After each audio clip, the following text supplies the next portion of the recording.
Oh, c'est dégueu. L'analogie des frites au chocolat est une méthode d'explication fort pratique que j'emploie auprès de mes amis lorsque ces derniers me font part de concepts que je qualifierais comme étant des fausses bonnes idées. Et si je gonflais les pneus de ma voiture avec de l'hélium? Je pourrais conduire la première voiture volante. J'ai moi-même des frites au chocolat qui traînent dans un coin de ma tête, à cause de l'un des plus grands jeux de l'histoire à jamais coincé sur la PS4, Bloodborne. Ce jeu est un Dark Souls londonien Lovecraftien rempli de waifus déré, poupées vivantes d'Akimakura, de péripatéticiennes non yandere et autres personnages fascinants, dans lequel notre objectif est relativement simple, dévorer des cordons ombilicaux de bébés cosmiques, tâche qui nécessite d'affronter des créatures qui auraient pu être imaginées par Claude Ponty s'il n'avait pas fait de livre pour enfants. Et dans ce jeu que je trouve plus que formidable, il y a mon boss préféré dans le monde du jeu vidéo, Ludwig. Ludwig est un homme chevaleresque qui se battait honorablement contre les monstres de la ville de Yharnam. Sauf qu'il a lui-même été transformé en une créature tout droit sortie du chapitre 124 de Berserk, et qu'il avait preuve d'une telle violence qu'il a réussi à créer sans le vouloir un écosystème à partir du sang de toutes ses victimes. Ludwig possède tout ce que j'attends d'un bon combat de boss. Un design marquant, des attaques oppressantes, une arène stylée, deux phases distinctes et mémorables, une musique qui ferait jouir Mozart, Beethoven et Vivaldi réunis, une histoire brillamment écrite, un symbolisme splendide vis-à-vis du propos de son jeu, un moveset exigeant mais juste, et plus important encore, une présentation exceptionnelle qui lui permet de passer d'une bête sauvage agressive et terrifiante à un cheval centaure qui manie un sabre laser sans que pour autant cela paraisse ridicule. Mon idée est simple. Bloodborne est un jeu que j'aime beaucoup. Ludwig est un boss que j'aime beaucoup. Et si je remplaçais tous les ennemis de Bloodborne par Ludwig ? Mon but est simple, terminer le jeu en battant tous les boss qui y sont présents, le tout en changeant d'arme et de tenue à chaque boss vaincu afin de m'obliger à apprendre Ludwig avec différents styles de jeu. Ceci dit, avant de nous lancer, j'aimerais préciser que je suis pas le premier détraqué qui s'est dit que remplacer tous les ennemis d'un Souls par un boss c'était une riche idée. Il y en a eu plein avant moi qui ont essayé ce genre de run. Sarius avec ses runs Dark Souls où tous les ennemis sont remplacés par Manus et ensuite tous les ennemis ont été remplacés par Artorias, Challenger Andy et la run des Gwyn, Lilegi avec Einstein et Smough, mais surtout, celui qui a lui-même essayé la run Ludwig avant de l'abandonner car il est juste plus 5 mois, Swaylo. Swaylo, c'est un gars qui a survécu aux arbres à couilles, aux géants unijambistes pyromanes, aux serpents sacs de nœuds et aux faces de scrotum. Tout ça pour vous dire que ces gens-là m'ont énormément inspiré, surtout Swaylo. Je parlerai un peu plus d'eux à la fin de la vidéo, mais je vous invite vivement à aller regarder leur chaîne. Et sur ce, il est l'heure de vous exposer à l'équivalent d'une fable pour enfants, sans aucune forme de censure. Après avoir créé Melchior, le maître fou, et vu une cinématique qu'absolument personne ne comprend lors de leur premier playthrough, je pense qu'il est nécessaire de faire un bref récap sur Ludwig vu qu'on va énormément le voir. Comme je l'ai dit plus tôt, Ludwig est un monstre à la forme équestre qui, à l'origine, était un être humain, dont le combat se déroule sur deux phases qui sont drastiquement différentes. Dans la première phase, il est une bête sauvage qui se propulse dans tous les sens pour pouvoir aplatir, mordre, déchiqueter et pulvériser ses adversaires. C'est donc un ennemi qui est particulièrement mobile, agressif et dangereux au corps à corps. A contrario, la phase 2 a lieu après qu'il ait pu recouvrir une partie de son humanité.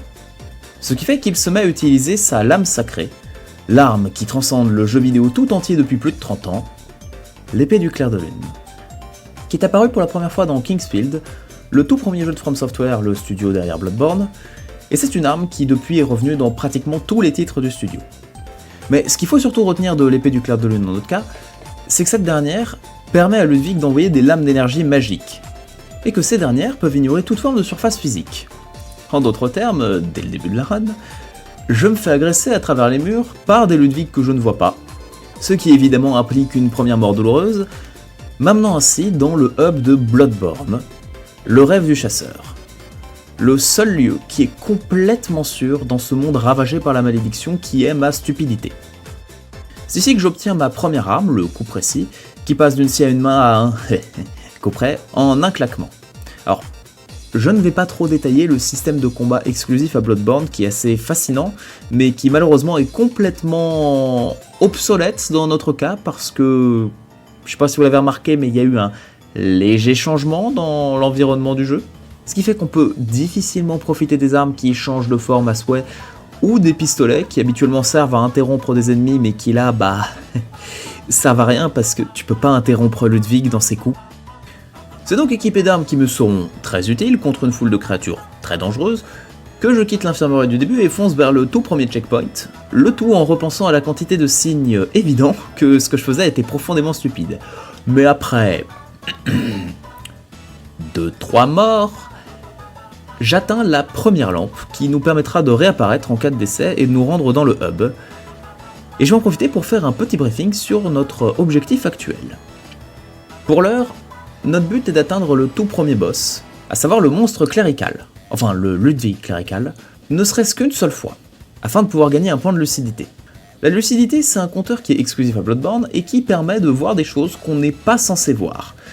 Mais la seule chose que je vais souligner avec la lucidité et qui nous intéresse pour l'heure, c'est que si on a un point de lucidité, cette poupée taille réelle va s'animer et va devenir notre waifu dérédéré qui nous offrira l'option de level up et donc d'augmenter nos chances de survie. Et la raison pour laquelle le plan consiste à atteindre le Ludwig clérical est dû au fait que rencontrer un boss dans Bloodborne pour la première fois permet d'augmenter ce compteur. Sauf que le chemin est long et périlleux. Donc mon objectif sur le court terme est ce portail qui sert de raccourci jusqu'au boss. Sur ce, il est temps de commencer en passant à la toute première série.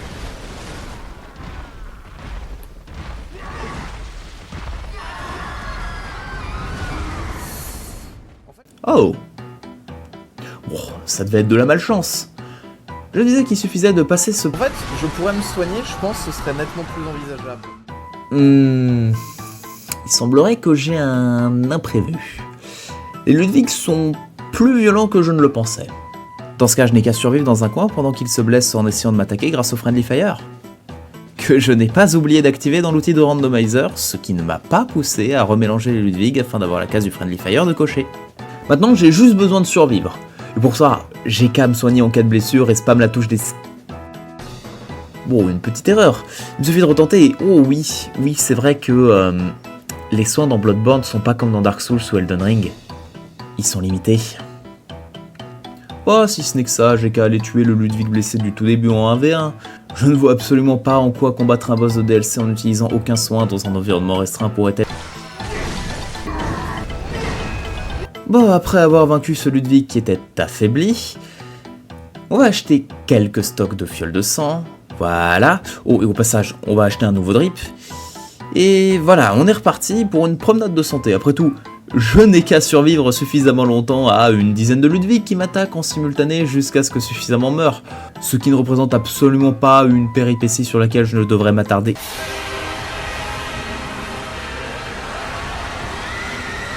Ça, c'est l'aurore boréale. C'est le nom que j'ai donné à la technique ultime de Ludwig, au cours de laquelle il brandit sa lame au-dessus de sa tête, génère une onde de choc spéricale qui déséquilibre le joueur, pour ensuite abattre sa lame sur le sol, et ainsi générer une attaque qui ressemble à une aurore boréale, s'étalant sur 7 distances, le tout en possédant 7 formes. En temps normal, cette attaque est pas trop compliquée à éviter. Il y a juste besoin d'esquiver la première onde de choc et de foncer vers l'un des flancs de Ludwig, afin de profiter d'une très belle fenêtre de répit. Cependant, il y a de multiples difficultés qui naissent ici en raison du contexte dans lequel nous nous trouvons. Primo, si cette attaque me touche trop longtemps, c'est un game over quasi garanti. Secondo, je n'ai pas moyen d'utiliser la stratégie attendue par les devs pour éviter l'attaque, à cause du terrain, des Ludwig et de la distance qui nous sépare lui et moi.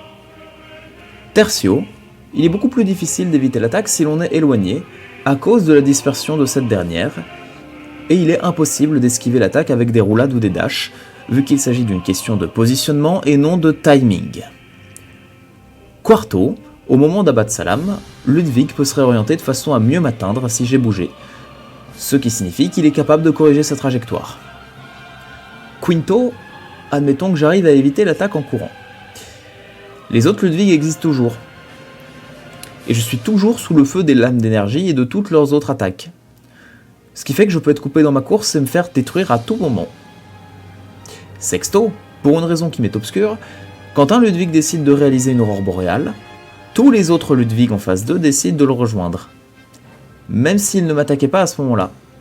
Donc, on passe d'une situation où je dois éviter ça à ça. Mais c'est pas grave, après tout. J'ai juste besoin de faire en sorte que leur attaque soit dirigée vers un endroit précis qui me laisserait une sortie. Là, par exemple. Sauf que Septimo, il ne réalise pas l'aurore boréale en simultané.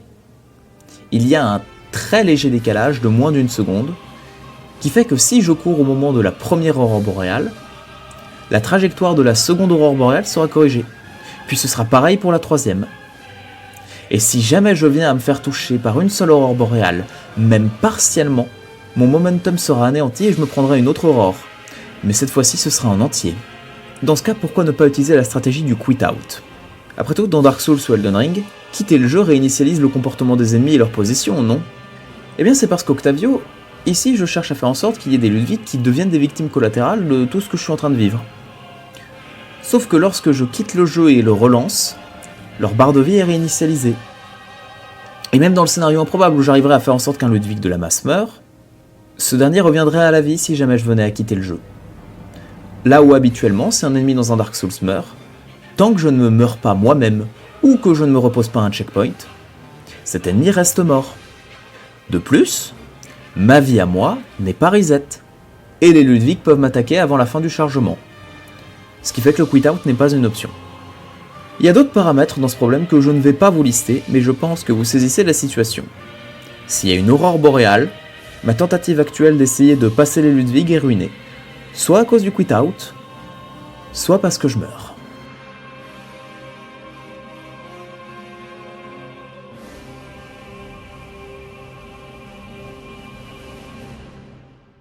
Et alors que la situation semblait désespérée, une idée folle m'est venue. Vous voyez cette échelle? Eh bien elle pourrait être notre salut. Car en bas de cette échelle, on est en dehors du champ d'action des aurores boréales. Et il se trouve que me jeter du haut de cette échelle me fait, certes des dégâts, mais ça ne me tue pas. Voici donc le plan. Je commence par courir sur le pont de façon à énerver le plus de Ludwig possible et ainsi réaliser le plus de dégâts à ceux qui pourraient me bloquer le passage par la suite. Comme j'ignore quand est-ce qu'une aurore boréale aura lieu, c'est extrêmement variable, j'essaye de régulièrement me rendre vers les escaliers du côté du checkpoint, en espérant ne pas me faire toucher et en espérant avoir suffisamment de chance pour qu'une aurore boréale soit déclenchée à ce moment-là et pas à un autre. Puis, pendant les 2-3 secondes que j'ai avant le début de l'attaque, je cours vers l'échelle et je me jette dans le vide. Et c'est après de très nombreuses tentatives infructueuses qu'il s'est passé ceci.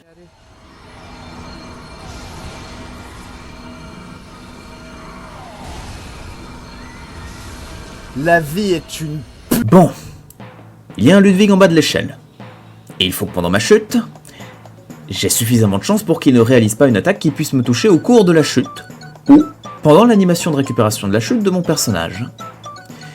Il faut ensuite que j'évite son aurore boréale, qu'il ne provoque que maintenant parce qu'il en a décidé ainsi, pour ensuite éviter celle de son petit camarade qui se situe derrière cette grille, le tout en évitant le Ludwig d'en bas de l'échelle, et en ne m'approchant pas trop de ces Ludwig qui s'énerveraient et diminueraient ainsi mes chances de survie de façon drastique. Changement de plan, on va dans ce cas d'abord aller en bas de l'échelle, disais-je, et tuer ce Ludwig. Soit. Dans ce cas, je vais aller dans le cimetière du début et tenter de faire en sorte que les Ludwig qui m'empêchent de tuer le Ludwig d'en bas de l'échelle meurent à l'aide du chaos ambiant. Ouais, j'étais mort. Dans ce cas, je vais tenter de passer par ce chemin pour ouvrir le porte. Ouais. À quoi je m'attendais. Peut-être que je peux essayer de survivre ici pour tuer des Ludwig. Et pourquoi pas essayer d'aller sur ce safe spot et rouler pendant 15 minutes contre la barrière en priant que le Ludwig d'en bas fasse une aurore boréale, ce qui pousserait ainsi les autres à en faire de même, et ainsi peut-être tuer des Ludwig. Sauf que le Ludwig d'en bas ne fait pas d'aurore boréale. Bon, dans ce cas, on va tester un autre safe spot, mais il n'y en a pas. Ce qui va m'amener à mourir de façon abjecte beaucoup de fois, puis à retenter de faire des va-et-vient sur le pont en priant avoir suffisamment de chance pour éviter des aurores boréales, et puis... Oh.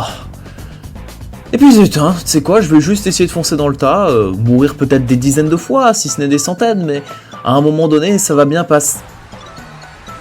Vite, vite, vite. Non, non. Pas maintenant. Pas maintenant.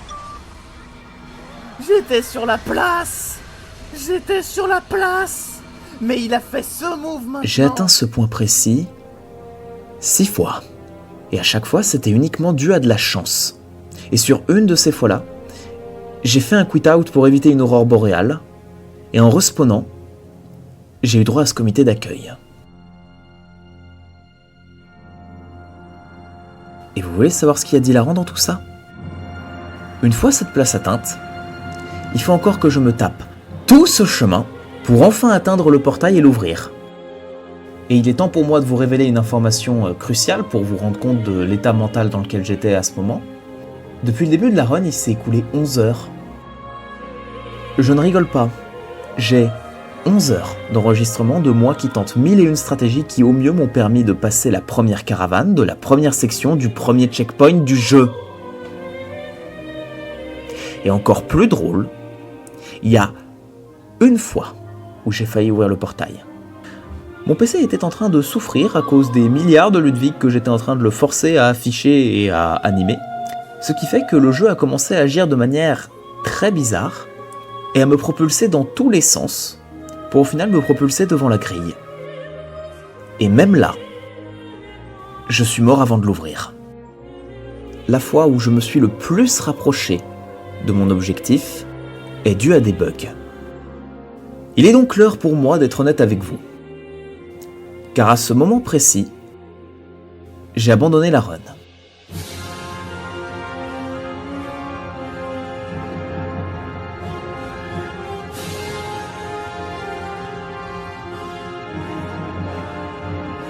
Théoriquement parlant, je pense qu'il est tout à fait possible de passer cette zone. Mais il faut que vous compreniez que ça nécessiterait une chance aberrante, quoi qu'il arrive, pour passer ce choke point précis. Pour ensuite réussir à passer la place, et enfin, traverser cette section qui est beaucoup plus simple, mais dans laquelle il y a des risques très élevés de mourir bêtement. Et ça, c'est juste pour ouvrir le portail. Car après, pour pouvoir débloquer l'option du level up, il faut atteindre le premier boss et il faut le vaincre.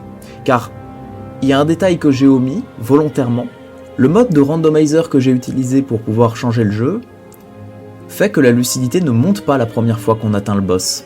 Et si vous voulez pas battre le premier boss qui nécessiterait aussi beaucoup de chance pour l'atteindre et beaucoup de skill, car on parle quand même d'affronter un Ludwig en étant au niveau 1 dans une arène extrêmement restreinte, vous auriez l'alternative de faire ce chemin jusqu'aux égouts pour prendre cet objet qui vous permettrait enfin de level up. Sauf que voilà à quoi ressemble l'endroit avec des Ludwig. Et pour être franc avec vous, je n'ai pas du tout envie de passer des semaines sur une section aussi infâme. Surtout en considérant le fait que mon niveau dans les Souls est au mieux décent. Donc j'ai arrêté la run.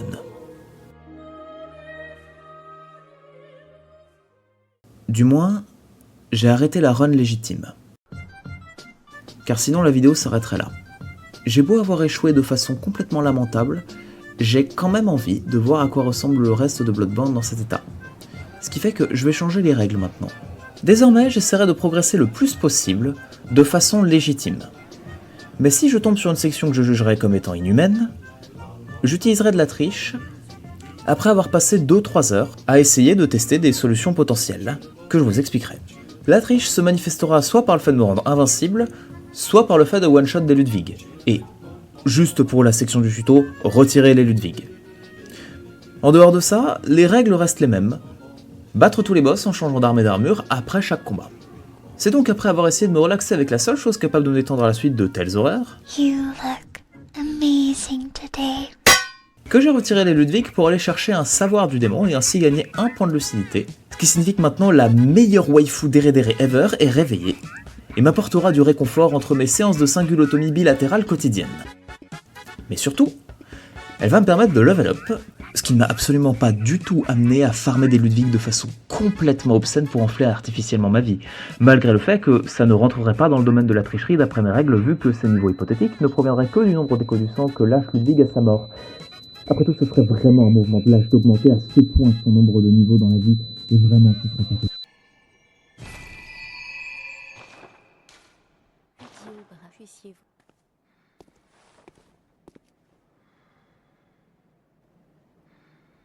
Maintenant que je suis enfin prêt, on va pouvoir commencer par se rendre dans les égouts afin d'être témoin d'événements tout droit sortis de Reanimal, mais surtout pour préparer la quête de Manny Corbeau qui n'échouera pas de façon complètement misérable dans 10 heures, et également pour aller récupérer le badge de scie afin de débloquer des armes dans le magasin. Au prix de passer cette section pas du tout oppressante dans laquelle j'étais un rat plongé au cœur de l'Armageddon. Petit détour final pour aller récupérer la tenue du chasseur car, certes, je suis en train de me faire arracher l'hypothalamus, mais je tiens à au moins le faire avec style. Et maintenant qu'on a pillé absolument toute la zone du tutoriel, il est l'heure d'aborder la question des boss. Le premier est optionnel et l'autre est obligatoire. On va uniquement s'intéresser au premier pour l'instant, à savoir le Ludwig clérical que j'ai mentionné au début, qui est situé au bout de ce pont auquel on accède soit en passant par la section abjecte du début, soit en utilisant le raccourci ouvert par ce portail qui passe par cette petite maison, mais une fois ces obstacles surmontés, nous nous retrouvons face au tout premier boss, qui n'est pas particulièrement dangereux, parce que j'ai des stats complètement pétés, surtout en vie, on se demande pourquoi. Ce qui fait que, oh non, vous pourrez pas avoir mon niveau médiocre tout de suite, vu que j'ai un peu pulvérisé le monstre maudit ludical. J'ai gagné, ce qui signifie que j'ai le badge de l'épée qui débloque plus d'objets, un changement de drip en passant de la tenue du chasseur à la tenue du chasseur mais en plus swag, et également un changement d'arme pour pouvoir passer à la hache du chasseur et sa fameuse... La moulinette! Et donc après ce combat extrêmement difficile et ardu, il est l'heure de quitter cette zone au travers de cette porte. Après un troll de Hidetaka Miyazaki en personne, il est plus que temps de passer au prochain niveau et donc d'aller affronter le boss obligatoire de la zone tutoriel, le Père Gascoigne, qui se situe au bout du chemin des égouts, zone que nous avons déjà explorée, donc normalement je devrais pas vous montrer du footage, mais j'aimerais tout de même vous exposer à ceci. Ceci est une mort isolée. J'ai eu aucun mal après à repasser cette section et à pouvoir progresser jusqu'au boss, mais j'aimerais quand même que vous gardiez dans un coin de votre tête ce clip. Et maintenant, sans plus attendre, voici le Père Maudit Gaswig, qui est encore un Ludwig en phase 1, dans un 1 contre 1, dans une arène plus grande avec plus d'obstacles. Donc c'est après une rude bataille que la zone tutoriel et le premier boss obligatoire ont été vaincus. Il ne s'est écoulé que 13 heures, et nous voici enfin arrivés au plat principal.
Donc après un peu de fashion avec le set de Gascoigne, son tromblon et une canne épée fouet que Jacques l'Éventreur aurait pu utiliser contre Héraclès, il est enfin l'heure de faire progresser le jeu et d'arriver dans les faubourgs de la cathédrale, zone qui est au centre de pratiquement tout le reste du jeu, et qui possède ce Ludwig sympathique qui m'informe que l'endroit où nous sommes est sûr, et que je peux y envoyer des survivants. Une revendication qui, ma foi, est... discutable. Mais les débats philosophiques sur ce qu'est la sûreté dans ce monde mis à part, laissez-moi vous mettre au juste sur la question des chemins qui s'offrent à nous pour atteindre le prochain boss obligatoire. Le premier chemin consiste à partir dans une zone optionnelle qui me permettrait d'ouvrir cette porte par magie. Le deuxième chemin nécessiterait que j'utilise le médaillon du chef des chasseurs pour ouvrir ce portail qui permettrait également d'amener au prochain boss obligatoire. Médaillon que je peux acheter parce que j'ai battu le monstre ludical du début. Mais dans mon cas, je suis soumis à l'illusion du choix car je veux tuer tous les boss du jeu et il y a un boss dans la zone optionnelle. Cependant, si vous aussi, vous voulez vous infliger la run des Ludwig, je vous recommande vivement de faire comme moi car le chemin du médaillon est... Rendons-nous donc plutôt dans le vieux lion qui était purifié par du sacre-saint napalm. J'ai nommé le vieux Yharnam.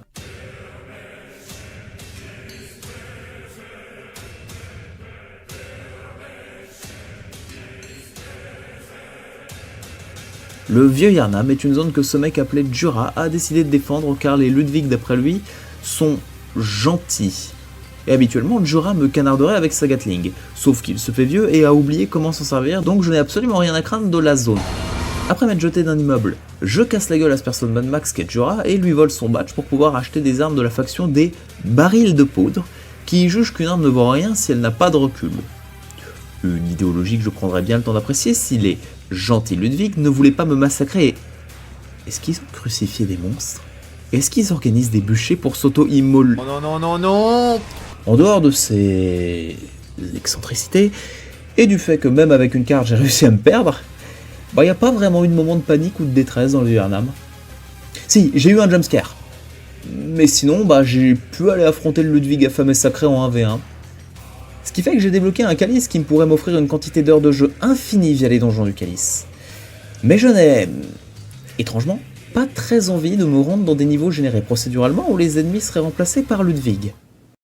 Donc c'est habillé en gentleman et baïonnette à la main que je me suis rendu dans cette section fort amusante qu'est la tour des faubourgs, qui est principalement constituée de plateforming sans bouton de saut, dégâts de chute élevés, Ludwig suicidaire et une version réelle du rêve du chasseur dans laquelle repose la poupée inerte, un os du chasseur qui booste les roulades, temporairement, ainsi qu'un morceau de cordon ombilical couvert d'yeux que je vais m'empresser d'enfoncer dans mon gosier.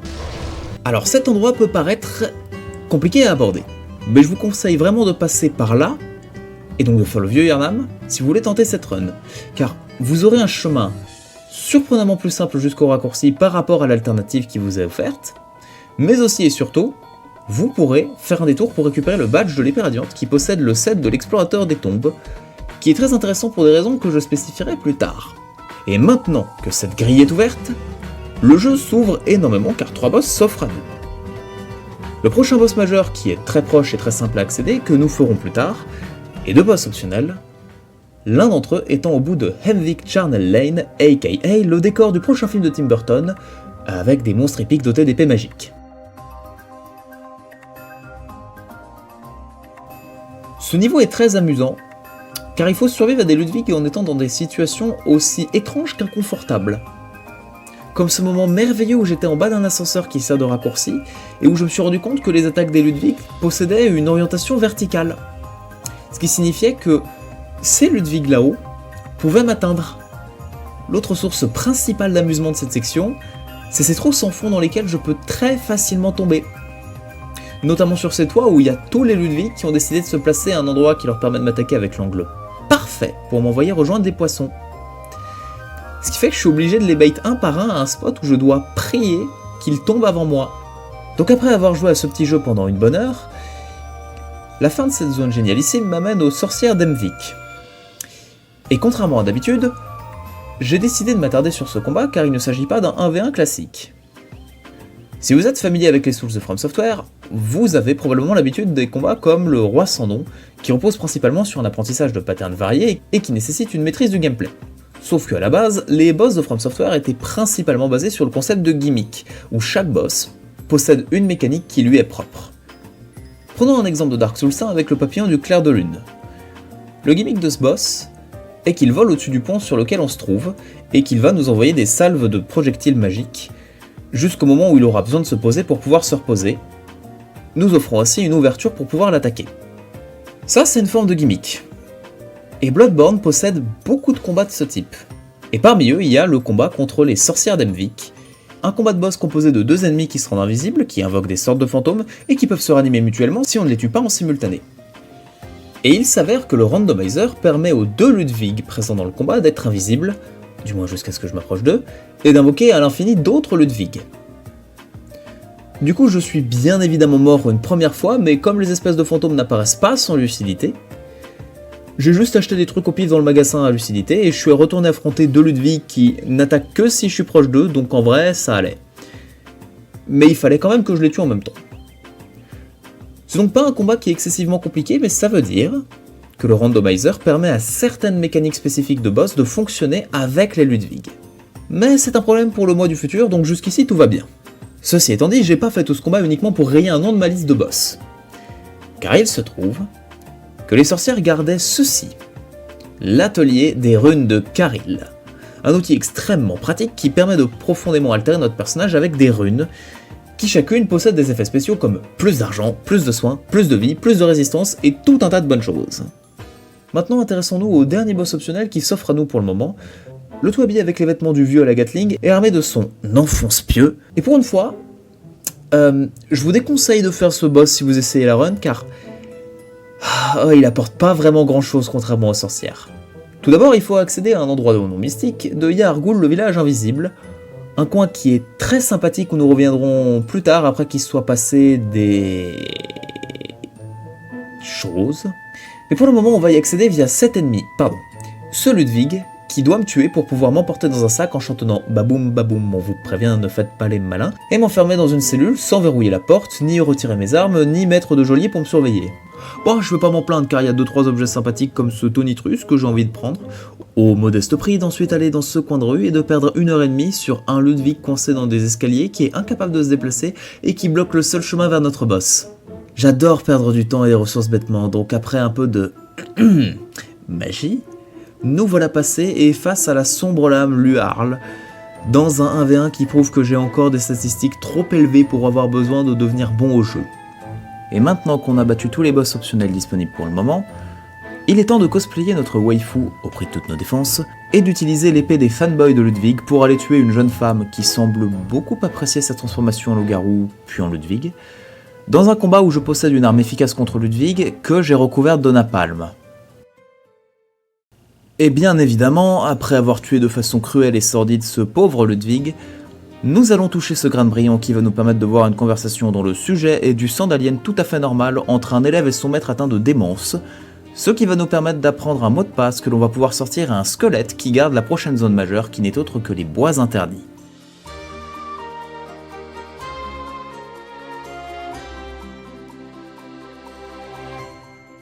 C'est pour cette section que j'avais réservé la tenue du prospecteur des tombes et l'épée marteau qui sont assez efficaces pour faire face à Ludwig. Et j'avais raison car rien que le checkpoint est infesté de Ludwig qui m'attaque instantanément. Et il y a beaucoup, mais genre beaucoup, d'autres Ludwig partout. Dont tous ces Ludwig entassés qui bloquent la suite, des Ludwig qui se jettent dans le vide, des Ludwig sur les toits et même un Ludwig canonnier. Je vais être direct, cette zone m'a poussé à me rendre invincible en trichant. La raison principale étant que ces Ludwig peuvent me prendre plus de 30 minutes d'AFK afin d'essayer d'économiser des fioles de sang à l'aide d'un soin passif, le tout en écoutant mes amis avoir une discussion discordiaire. Il est extrêmement poilu, hein. Le brute force résulte souvent en des échecs, la survie se termine par des morts stupides face aux derniers survivants, et même lorsque je passe ce chemin, j'ai le droit à ce genre d'accueil dans le petit village plus loin. 6000 personnes dans le monde qui se mâchent au feu là. Mais le plus gros problème de la zone n'est pas tant l'agencement des Ludwig, mais sa longueur. Et pour le prouver, sachez que ce que vous êtes en train de voir là maintenant tout de suite, c'est une vidéo accélérée du chemin le plus court entre le seul checkpoint de ce niveau et le premier raccourci. Voilà ce que ça donne avec des Ludwig.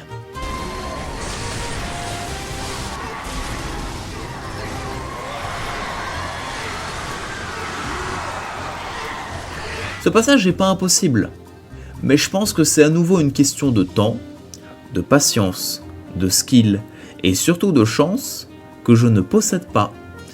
Déjà parce que c'est une des séquences checkpoint raccourcies parmi les plus longues du jeu, mais aussi et surtout parce qu'il existe une notion très importante que je vous ai pas encore expliquée. Vous souvenez-vous de ce clip? Bien, regardez maintenant les dégâts d'un Ludwig de la zone où le clip a été tourné. Maintenant, les dégâts d'un Ludwig dans les bois interdits. Même armure, même vie, même stat. Alors pourquoi il y a une différence de dégâts? Eh bien c'est dû à ce que l'on appelle le scaling, ou équilibrage en français. Dans un jeu vidéo, un des éléments les plus importants du game design est le sentiment de progression. Plus vous avancez, plus les défis se complexifient et se corsent. Mais, plus vous devenez fort, et plus vous êtes prêt à y faire face. Dans le contexte du randomizer, pour résumer de façon très grossière, cet équilibrage est géré au travers de multiplicateurs de points de vie et de dégâts. Ce qui signifie que Ludwig ne me tue pas instantanément au début, certes, mais que plus on progresse, plus il fait mal, et rapidement, il se met à rattraper sa stat initiale et à la dépasser. Le problème, c'est que Ludwig phase 2 fait des dégâts ésotériques. Ah oui, car il y a plusieurs types de dégâts. Dégâts physiques, dégâts de feu, et notamment dégâts ésotériques. Normalement, la résistance aux dégâts, c'est quelque chose que je devrais pouvoir augmenter grâce à la prise de niveau. Sauf que la résistance aux dégâts ésotériques n'est augmentable qu'au travers d'armures ou de runes. Et le set de Prospecteur des Tombes que j'ai mentionné plus tôt est, pour l'instant, l'armure qui possède la meilleure résistance aux dégâts ésotériques. Et c'est en la portant là maintenant que je prends ce genre de dégâts. Alors que l'on n'a pas atteint la moitié du jeu niveau scaling. Et admettons que j'ai passé cette section, on pourrait se dire que le pire est fait. Si la suite du niveau ressemblait pas à ça. Avec des raccourcis qui n'aident pas vraiment, et les ombres de Yharnam, aka une tentative de combat de boss en trio qui est pas trop mal dans le jeu de base, mais qui ici se résume à courir en rond tout en spammant la roulade boostée à l'os du vieux chasseur pour mourir au bout de 30 secondes et devoir se retaper toute la section des enfers. Et le plus drôle, c'est que sans se rendre invincible, la seule méthode un tant soit peu consistante que j'avais développée en 2 heures était de courir sur ce rebord en évitant des attaques pour ensuite tenter désespérément de survivre à ce Ludwig qui me pulvérise en quelques coups de griffe, le tout sous la pression d'aurore boréale et de lames d'énergie, ce qui représente cette distance sur le chemin le plus court. Donc c'est l'heure de la deuxième utilisation de tricherie pour me rendre invincible, qui ne peut même pas garantir ma survie. Tout ça pour atteindre l'arène des ombres sacrées de Yarwig qui me donne l'impression de jouer à la roulette russe mais avec un chargeur plein. Et après beaucoup de run-back, ces 3 sacs finissent par mourir, m'autorisant le drip de Mamie Corbeau ainsi que l'accès à Birkenwerf.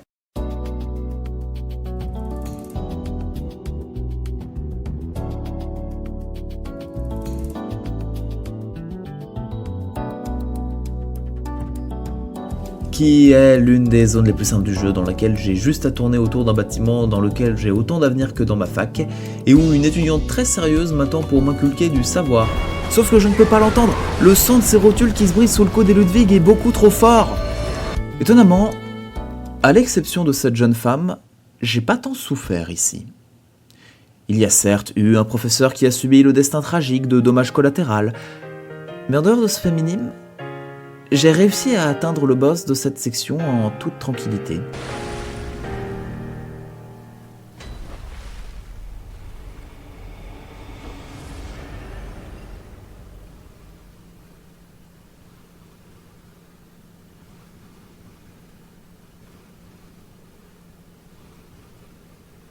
Il y a un boss qui m'inquiétait depuis le début de la run.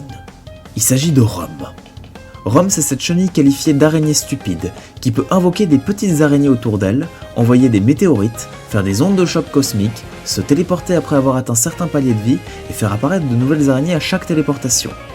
Mais le randomizer ne peut pas permettre de tout suivre à la lettre. Donc, pour simuler certains aspects du combat, le randomizer se contente d'invoquer toutes les araignées d'un coup, signifiant que je me retrouve face à 30 Ludwig, plus Romwig l'araignée maudite. Mais heureusement, Rom ne s'énerve que si on lui porte le premier coup lors de notre première tentative, et ici la logique reste la même. Tant que vous ne frappez pas le Ludwig qui remplace Rom, vous pouvez frapper les autres qui ne répondront pas et... On s'en rendait pas compte avant car les Ludwig ont tendance à s'entretuer bien gentiment, mais un seul Ludwig, ça a beaucoup de vie. Et je me bats avec une arme qui fait peu de dégâts en raison de sa nature de dague et que j'arrête pas de changer d'arme.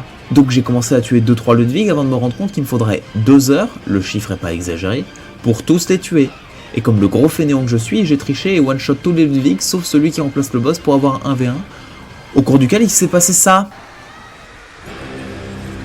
Putain de merde. putain de merde. Et là, c'est le moment douloureux où je me suis rendu compte que j'étais nul face à Ludwig, surtout dans sa phase 1. Et le truc rigolo, c'est que je suis retourné affronter Romwig. Sauf que j'avais oublié qu'il était énervé cette fois, et comme je comptais retuer les Ludwig en trichant, ils se sont tués entre eux, boss inclus. Ah voilà.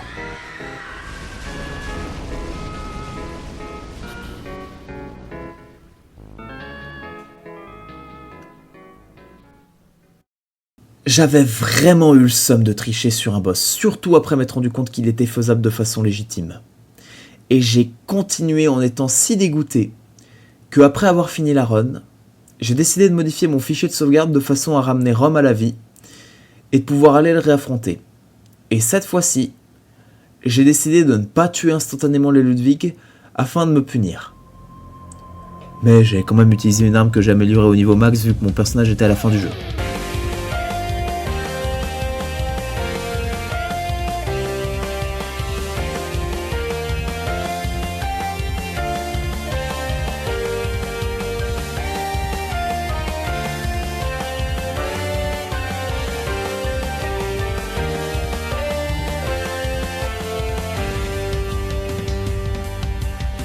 Et pendant que je passais un moment exquis à citer 100 jeux que j'avais terminés dans ma vie à mes amis, tout en frappant des Ludwig aussi morts intérieurement que moi, Narcissou 2. 33 minutes à tuer des Ludwig, et à 4 Ludwig de la fin, le jeu a crash. Donc j'ai recommencé, puis nouveau crash, au bout d'un quart d'heure. Sauf qu'à ce moment-là, j'avais des choses à faire, donc j'ai voulu tester autre chose pour vous montrer que énerver Romwig et laisser les Ludwig faire le taf ne marcherait pas. Et...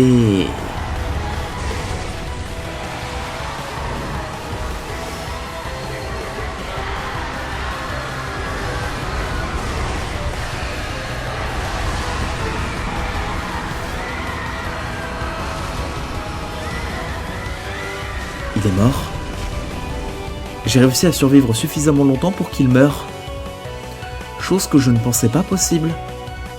Et c'est pas passé loin car mon PC a souffert et j'ai failli me prendre des aurores boréales. Mais j'ai réussi à vaincre Romwig de façon légitime. Donc en bilan de cette section, si vous voulez faire ce challenge, vous pouvez aller attaquer Rom. Mais vous avez intérêt à être bien préparé à l'enfer qui suivra, et si vous jouez sans Friendly Fire, vous avez intérêt à tuer tous les Ludwig inactifs avant de 1v1 le dernier.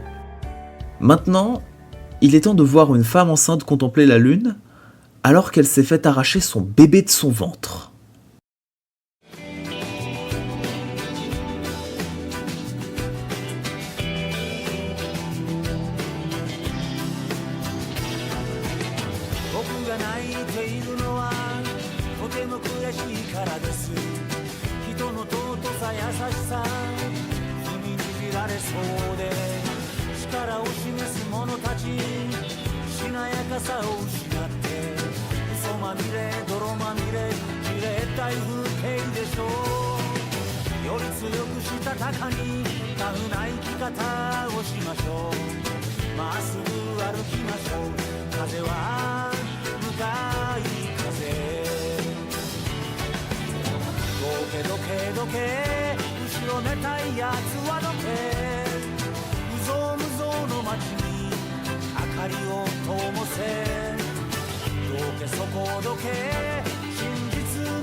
Après des petites vacances à la montagne avec des amis, nous voici face aux conséquences du meurtre d'un Ludwig cosmique qui a créé quelques perturbations dans le monde au travers de Cthulhu au visage de Scrotum, des femmes qui ont été touchées par Dieu, ce qui les a instantanément mises enceintes, avec certaines qui ont donné naissance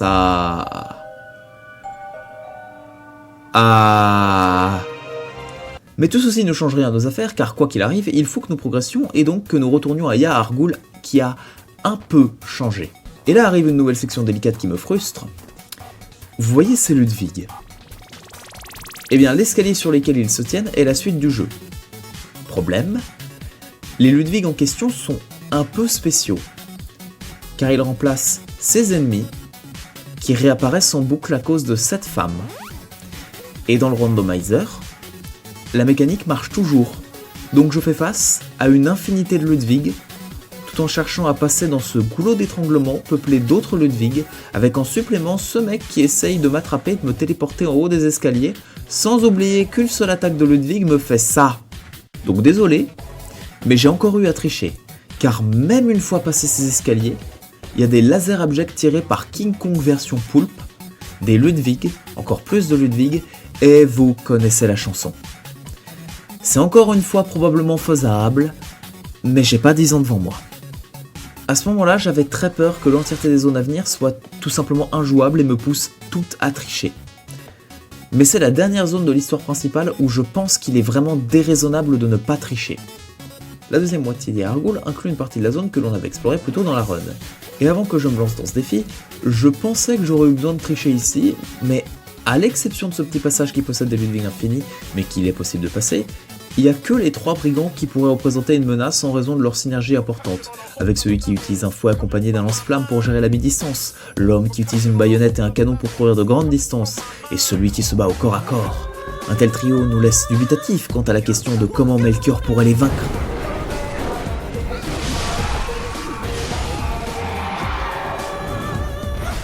Vous pensiez vraiment que ces 3 gus seraient dangereux? Pitié, ils sont aussi vulnérables à Ludwig que moi.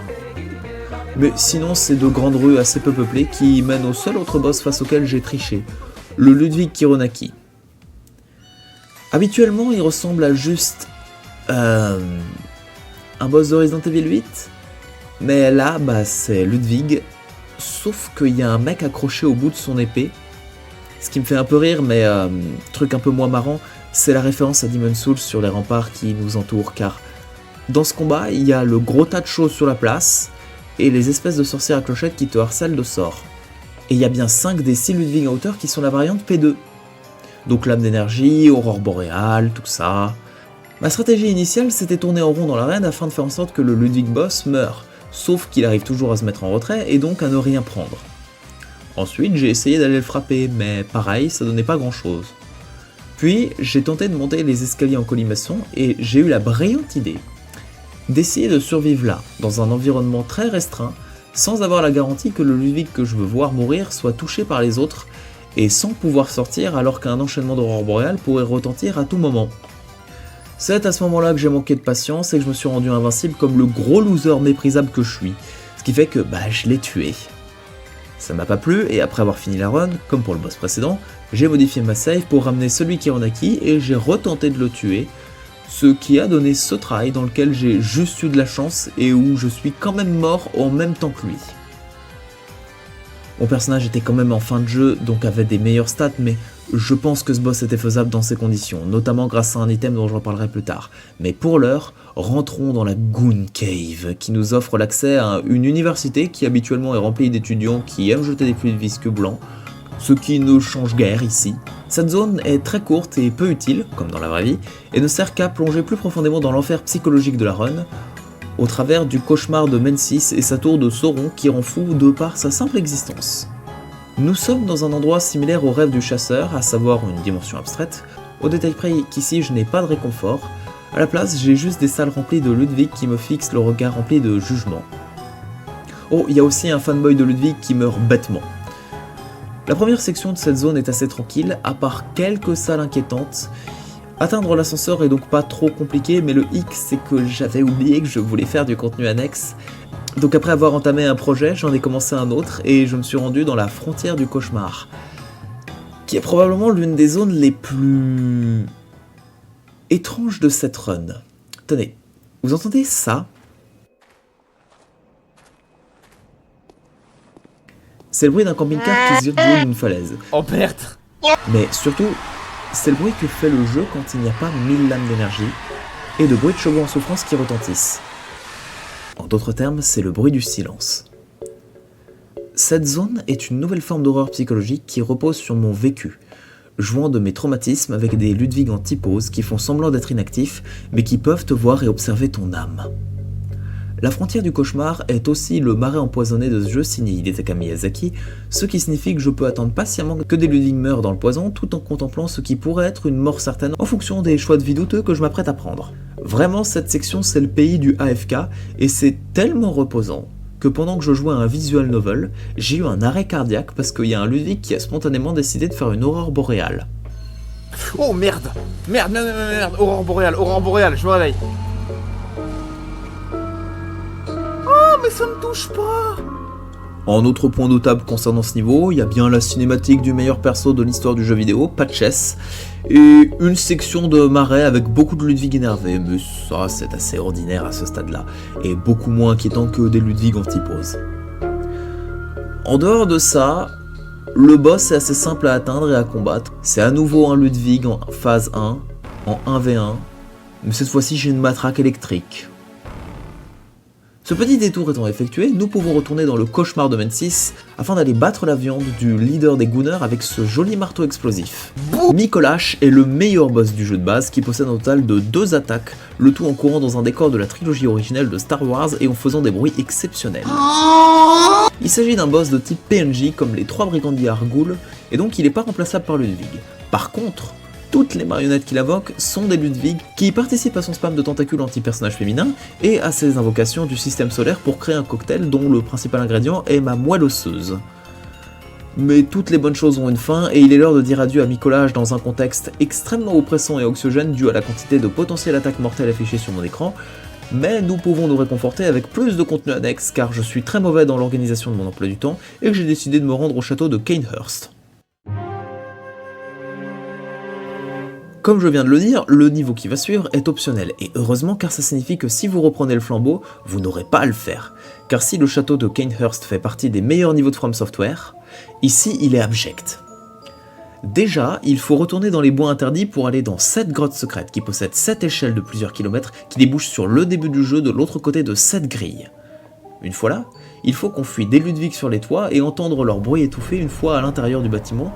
Tout ça pour mettre la main sur cette lettre que Madame Yosefka, ou plutôt son impostrice, garde précieusement dans sa clinique. Oh, tant que j'y suis, je vais aussi me permettre de prendre le cordon ombilical du bébé qu'elle garde dans son ventre. Cette lettre de convocation nécessite que l'on retourne chez les sorcières d'Emvik pour attendre le carrosse piloté par personne. Conseil si vous voulez vous rendre à Cainhurst, nettoyez tous les Ludwig de la zone avant d'aller vers l'arrêt du bus, car une fois la cinématique activée, vous devez monter dans le carrosse, sauf que ce dernier disparaît dès qu'il prend un coup et nécessite de recharger la zone par téléportation ou par bord. Et les fois d'après, il apparaît sans la cinématique, ce qui signifie que les Ludwig le détruisent à chaque fois. Sauf si comme moi vous trichez et one-shottez des Ludwig en faisant des jets Molotov aussi qualitatifs. Oh là là. Une fois que vous aurez fait tout ça, félicitations, vous êtes arrivé dans le château de la Belle et la Bête, mais surtout celui de la Bête. Vous y trouverez des Ludwig invisibles qui n'apprécient pas que l'on touche au mobilier, des toits étroits sur lesquels vous aurez de belles crises cardiaques, et la bibliothèque. Alors, dans le jeu de base, la bibliothèque est un passage au cours duquel vous devez résoudre des énigmes et découvrir des passages secrets, ce qui signifie que vous allez passer du temps dans cet endroit qui est designé comme un donjon de Zelda. Ça crée une expérience amusante, conviviale et agréable, sauf que ça, c'est dans le jeu normal. Vous vous en doutez, mais ici, ça ressemble à ça. Oh la vache. Mais comment j'évite ça? Et je ne vais pas faire semblant. Cette zone est impossible. Je pense pas qu'on est dans une situation de juste très compliqué. Je pense que c'est vraiment pas possible. Car la seule entrée est là, et les seules zones où on pourrait potentiellement survivre sont là. Et surtout, il faut pas simplement passer les Ludwig. Il faut activer des mécanismes qui nécessitent de passer par des chemins très étroits qui pourraient mener à une mort tragique causée par la gravité. Et juste passer la première section de la bibliothèque est pas possible de force au vu de la violence qui s'y opère. Donc j'ai pas mal réfléchi à des plans qui permettraient de passer. Mais je n'arrive pas à imaginer autre chose qu'une hypothétique survie délicate qui viserait à vider de façon affreusement lente la bibliothèque. Et le pire, c'est qu'une fois la bibliothèque passée, c'est pas fini. Y a pas de checkpoint. Et pourtant, il faut aller faire mumus sur les toits avec des Ludwig pour pouvoir affronter un Ludwig en 1v1 avec des ressources qui, si l'on faisait la route légitimement, seraient limitées à cause de la bibliothèque. Le tout saupoudré d'un scaling qui commence à rendre évident le fait que je suis nul face à Ludwig, et aussi un raccourci qui implique de repasser par la bibliothèque. Donc j'ai de nouveau triché en me rendant invincible pour pouvoir passer la bibliothèque, mais tout le reste est faisable, à la condition de first try cette section, à moins que vous n'aimiez faire des roulades dans des escaliers en priant de pas vous faire défoncer. Sans trop de surprise, j'ai first try le martyr maudit Logawig, même si c'était un poil plus tendu, et ainsi j'ai pu halluciner très très fort à un autre château avec une reine à l'intérieur. Ah, si seulement mon niveau de schizophrénie était suffisamment élevé afin d'avoir une waifu en dehors de la dimension magique. Mais les fantasmes seront pour plus tard. Pour l'heure, achetons du drip, ainsi que la... Et partons pour l'orphelinat secret situé en haut d'une tour de 50 mètres.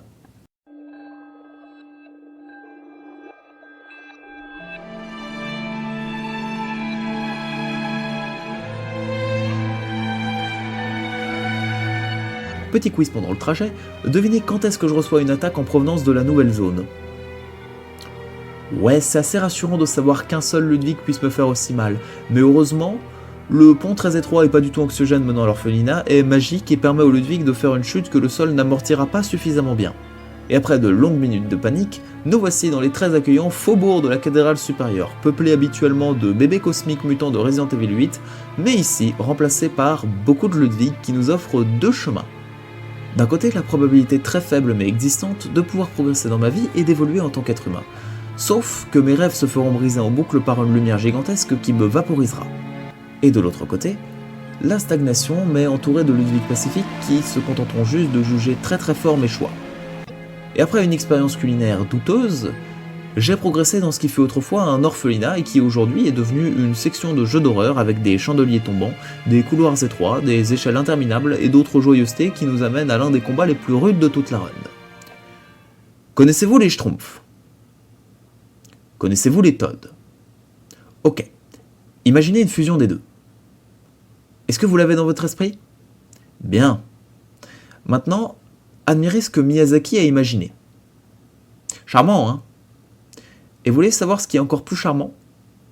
C'est que ça, c'est un boss, entouré de clones de lui, qui respawnent à l'infini.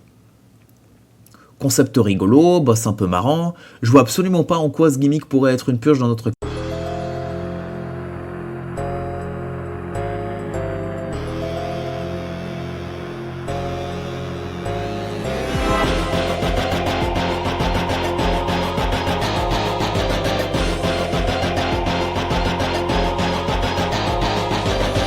Alors très surprenamment, c'est probablement le combat le plus dur de la run, et peut-être même le seul combat de boss impossible sans le Friendly Fire. Car on avait toujours au moins un moyen de savoir quel Ludwig était le vrai dans les précédents combats à plusieurs, ou au moins un moyen de l'isoler. Mais ici la disposition de l'arène empêche de le mettre à part, et surtout, il est caché au milieu de tous. Et le pire c'est qu'il est très dur de faire en sorte de le mettre entre moi et la trajectoire des attaques des autres Ludwig, au point où j'ai cru que j'allais devoir tricher. Puis j'ai eu une idée. Dans Bloodborne, il y a un objet appelé l'élixir de plomb. Il s'agit d'un consommable qui a la particularité de pouvoir augmenter la super armure. Ce qui fait que lorsque je me fais frapper, je suis moins souvent stoppé par les coups. Et donc, je peux me soigner ou contrôler mon personnage. Et à un moment donné, j'ai tenté de foncer dans la mêlée avec tous les autres Ludwig, et ça a marché.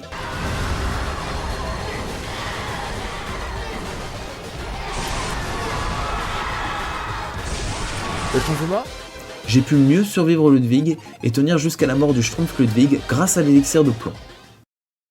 Pour une raison qui m'est obscure, le Schtroumpf Ludwig respawn à chaque fois que je reviens. Je pense que c'est dû au fait que le boss original se transforme pendant le combat, donc c'est pas un vrai problème vis-à-vis de nos règles, et même si ça l'était, voilà un clip de moi qui le bat, donc j'ai battu les deux versions des Schtroumpfs.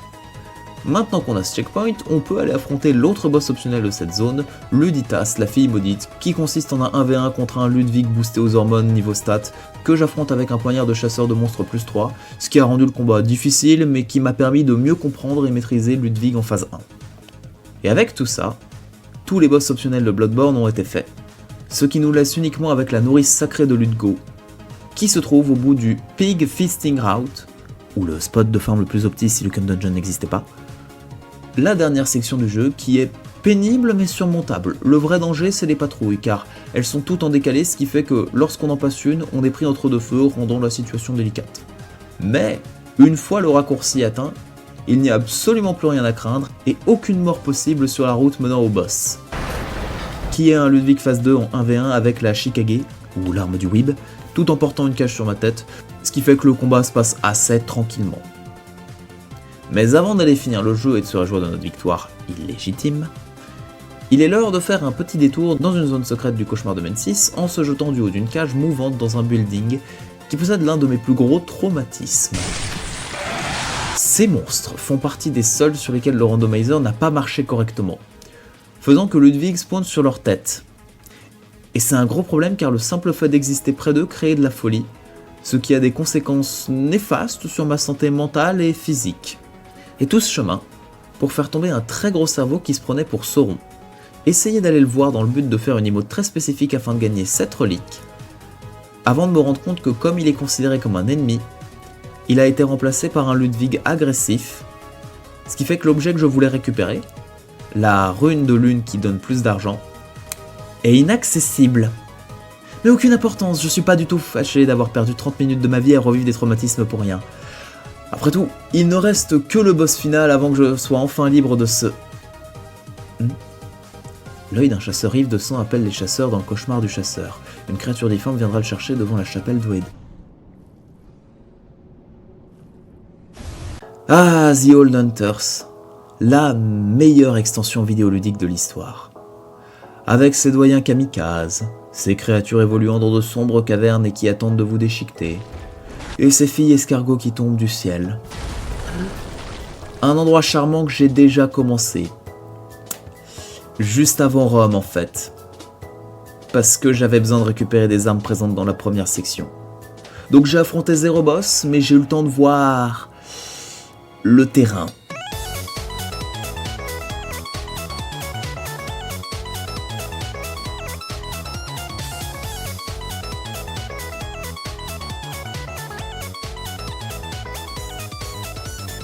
Comment est-ce que ces explorations se sont passées ? Eh bien c'est mal, car le DLC est clairement le passage du jeu le plus énervé vu qu'il contient le level design le plus complexe du jeu, et ce dès la première zone, le cauchemar du chasseur qui est une version déformée et ravagée de toutes les premières zones du jeu, mais dans laquelle il y a 1000 ennemis à la surprise d'absolument personne.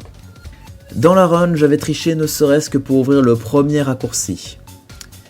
Mais comme je juge que c'est dû à de la frustration et non à une situation excessive, je l'ai refaite en post-run, mes stats finales ne faisant pas tant de différence vu que les Ludwig me font juste une quantité absurde de dégâts et que j'étais déjà presque au niveau max de ma vie. Et pour ce qui est du passage qui suit le raccourci, il est très sympa normalement, avec des ennemis agressifs et fun, des chemins tortueux remplis de pièges, des Gatling guns et des environnements claustrophobes, sauf que 1000 Ludwig, aurore boréale, cris constants, section très longue, scaling élevé. Vous connaissez la chanson, c'est théoriquement possible, mais j'ai pas la patience ni la chance requise pour me taper toute la section que vous êtes en train de voir en fond, accélérée, non cutée et en étant invincible. Et bien sûr, j'essaye de parler à Simon le PNJ qui est sympa jusqu'à ce qu'il se prenne une attaque dans le lobe occipital qui le pousse à s'énerver et à mourir. Et la section précédant le prochain checkpoint ? Well, encore une fois, théoriquement possible, mais en pratique infâme. Ceci étant dit, une fois ce checkpoint atteint, on peut accéder facilement au premier boss du DLC, qui n'est autre que Ludlud la lame mod... Pourquoi il y en a deux ? Eh bien, il s'avère que dans la cinématique, il y a un mec salement défoncé qui vous parle, et celui-ci est dans l'arène pendant le combat et compte comme un monstre, ce qui veut dire qu'il est remplacé par un Ludwig. Ce qui serait un problème si le tuer une fois ne suffisait pas à le faire despawn définitivement, nous laissons ainsi avec un combat à la scie sauteuse contre un Ludwig dont les phases ont été inversées, permettant de clôturer le premier niveau du DLC dont 75% des zones sont devenues complètement injouables, mais c'est pas bien grave. Après tout, on a une roue de carrosse et un costume de Pyramid Head, et plus important encore, on n'est pas dans une situation comparable à celle du château de Cain.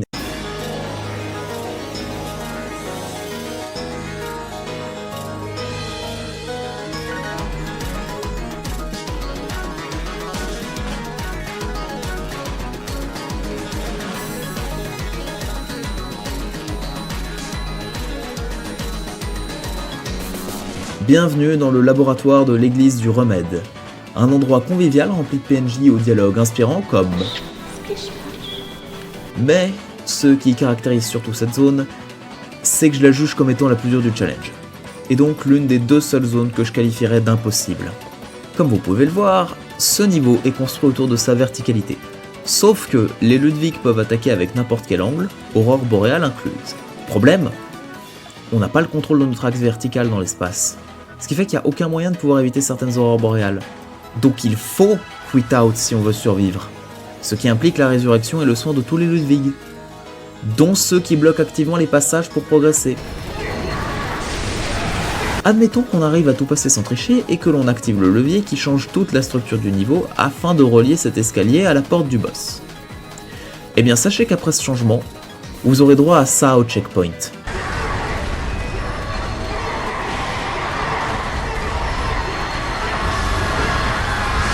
Et sachez aussi que vous devrez aller dans cet ascenseur et y rester pendant une durée inconfortable de 8 secondes. 8 secondes dans un parallélépipède rectangle étroit où vous êtes à la merci des Ludwig. Et après avoir subi des formes de magie ésotérique, vous téléportant de façon erratique, vous pouvez enfin atteindre les expériences ratées, ou Living Failures en anglais, que je préfère car ce nom fait de moi un boss de Bloodborne. Un combat dans lequel vous affrontez 4 Ludwig en simultané qui semblent se partager une même barre de vie, mais il y a quand même un Ludwig central très solide qui fait bugger mon son, m'envoie dans un autre plan de la réalité, et invoque le cosmos entre deux unités de temps insécables. Et après 7 minutes de combat et une esquive pas du tout basée sur de la chance, le dernier combat multi de Bloodborne est tombé, et il est temps de faire face au prochain boss qui est juste à côté. Donc petit changement de triple, le temps de mettre un cerveau dans un sac sur la tête tout en s'équipant d'une épée arc, et il est temps d'aller affronter Lady Marwig de la Tour Maudite, qui est un Ludwig en 1v1 dans une grande arène, et qui me permet de me rendre compte que je commence à être moins mauvais face à Ludwig, même si loin de l'excellence. Suite à ce first try, il est l'heure de faire face au dernier niveau du jeu, la zone qui possède le scaling le plus élevé du jeu. Le hameau de pêche.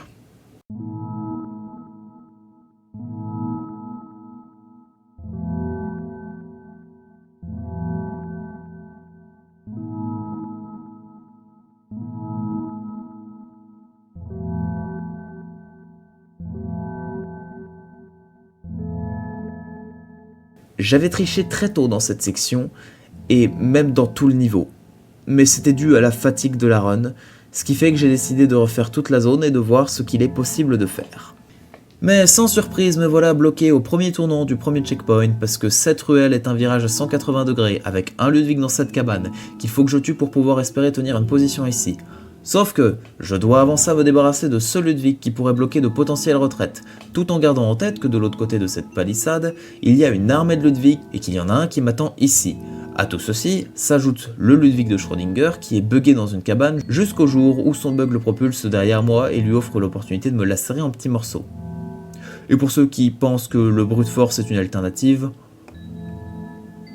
ouais bof, de même pour la survie au milieu des Ludwig avec l'élixir de plomb car, aurore boréale. Et admettons que l'on passe cette première ruelle et que l'on arrive à déployer cette échelle. Eh bien il nous restera à passer la place, qui est pas si horrible, mais c'est surtout la forêt qui est un problème au vu des placements traites des Ludwig et de mon incapacité à survivre car si vous vous enfoncez trop loin, vous êtes cerné, et si vous attendez à l'entrée de la forêt, les premiers Ludwig viennent vous voir, et même essayer de pousser la mort des précédents Ludwig est pas une idée fructueuse.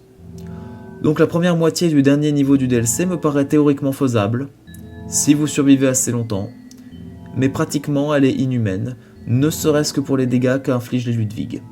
Par contre, à ma grande surprise, tout le reste du niveau est faisable de façon legit, que ce soit récupérer les fringues dispersées de Brador, si vous l'avez tué, ce qui est pas du tout anxiogène, débloquer le premier raccourci en courant, oui le brute force marche pour une fois, ou encore atteindre l'orphelin de Kos, à la condition de ne pas traîner au milieu des Ludwig passifs car ils s'énervent vite. Et votre récompense au bout de ce chemin est... l'orphelin de Kos ? Mais ça aurait dû être un Ludwig...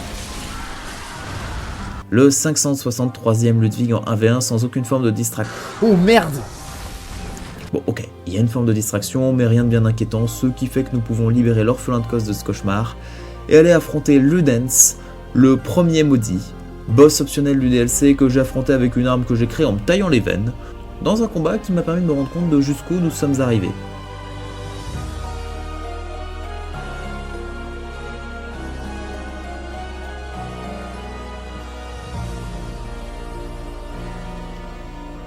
Et maintenant que le DLC est terminé, Il est temps de devenir un chou-fleur et d'aller faire face à notre ultime adversaire, Gerwig, le chasseur maudit.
Je pense qu'il est temps d'aborder la question la plus évidente de la vidéo.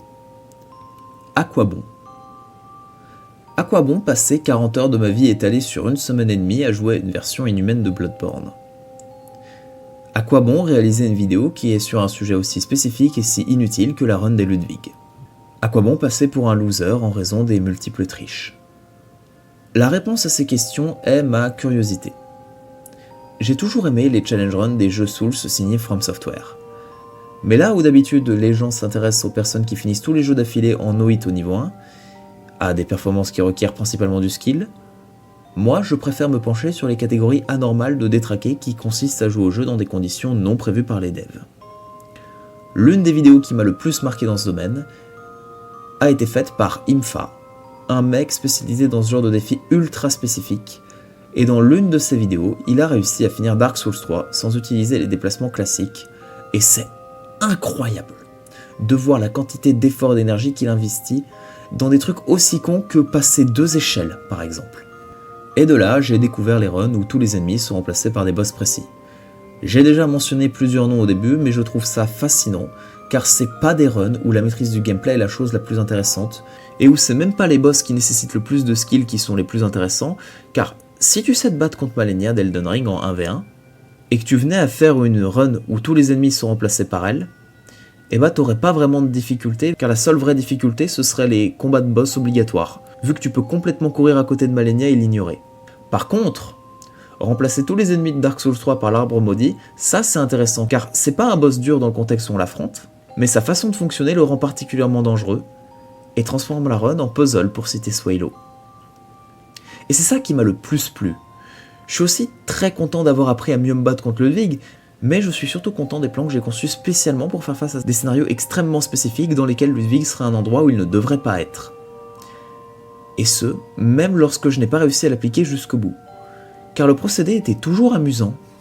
Et pour rebondir sur le sujet de Ludwig, je pense qu'il s'agit d'un des boss les plus durs à gérer dans ce genre de challenge, si ce n'est le plus dur, car il a une taille suffisamment grande et large pour bloquer des chemins, mais pas suffisamment importante pour qu'il se retrouve buggé sur des bâtiments.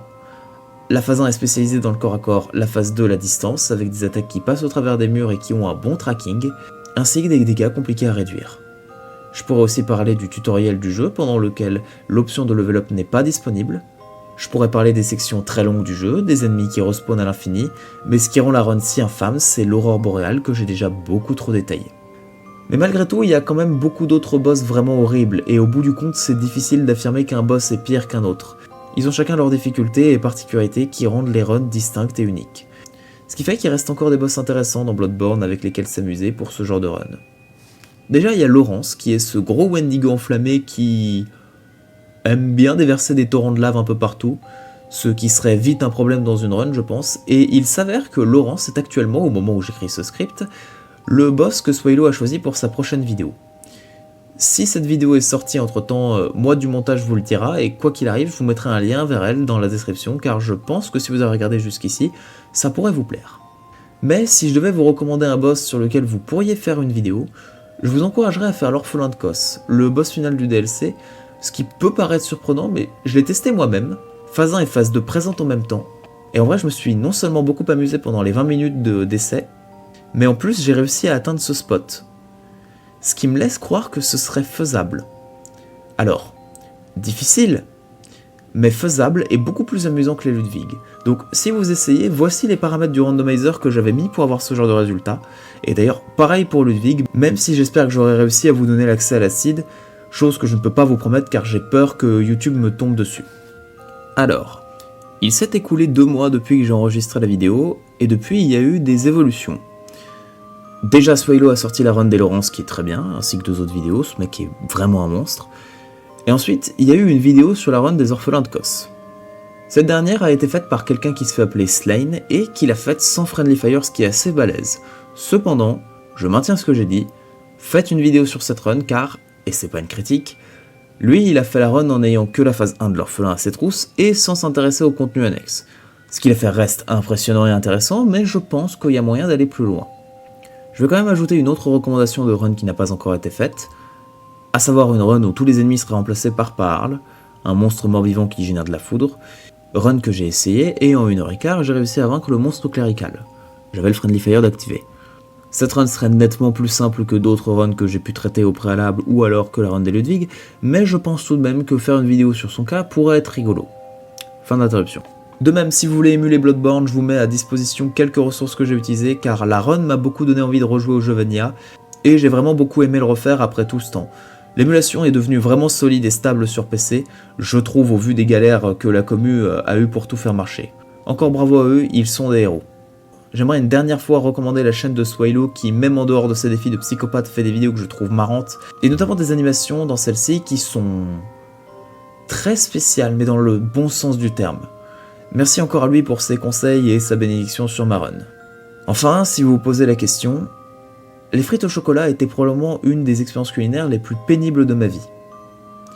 Je les ai mangées en entier en prenant beaucoup de temps et en détestant chaque seconde.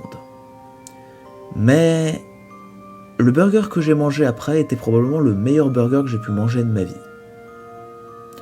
Sur ce, au revoir.